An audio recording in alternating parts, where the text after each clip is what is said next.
Kot medičar imate zagotovo ne le enega najbolj nenavadnih, redkih, pa tudi najbolj romantičnih poklicev.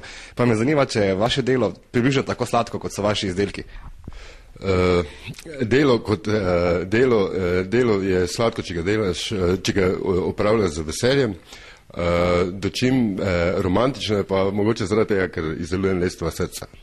Pa je veliko medičarjev v Sloveniji? 4 medičarji so v Sloveniji, kateri so prenašajo iz roda v rod to lepo dejavnost. Ena vaših posebnosti so zagotovo ta čudovita lectova srca, ki jih je tukaj kar nekaj, pa me zanima, koliko teh mladih, pa nasploh zaljubljencev si še to sploh podarja danes za Valentinovo ali pa ob kakih posebnih priložnostih. Ja, tu ima tradicija svojo moč. Tako kot so si naši starši, pa detki, pa babice poklanjali lectova srca, tudi mladi se poslužujejo za Valentinovo za nakupom lectovega srca in si ga podarjajo. Ste tudi vi že, ne vem, svoji boljši polovici kdaj podarili lectovo srce? Jaz si zmeraj podarjam, ampak ona mi ga zmeraj da nazaj pa reče, dajmo ga prodati.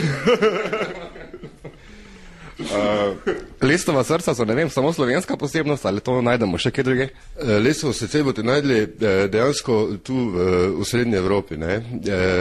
Vse od Bavarske pa do Zagorja na Hrvaškem, je pa tudi na Slovaškem, pa Švica in Avstrija vmes.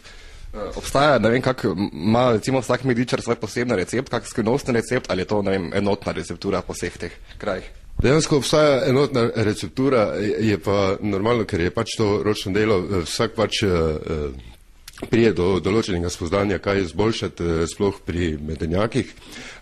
Dočim lectovo srce je pa samo po sebi torej umetnost in pač vsak izdeluje tako, kot ga sam pač si vidi.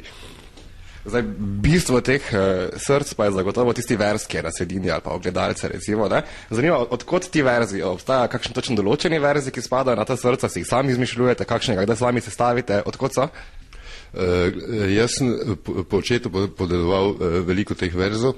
Ti verzi izhajajo še tja iz, bom rekel, ki so pisani v stari slovenščini. Je pa tudi seveda sproti si kaj zmišljim sam, nekaj mi prinesejo tudi kaki pisatelji, pesniki, tu v Mariboru jih je kar veliko, ki so mi pomagali. Drugače pa bom rekel, da več ali manj uporabljam tiste prave stare verze, tisti so pa, bom rekel, spadajo tu zraven zaradi tega, ker istočasno ohranjam to domačo obrt, tako da se poslužujem teh verzov največ. Imate kakšnega svojega najljubšega? Zdaj, recimo, toliko je, da če se obrnemo tu gor, mogoče da je kar v redu, recimo, jaz te srca ljubim in moje srce do smrti obljubim, no to je ta v stari slovenščini.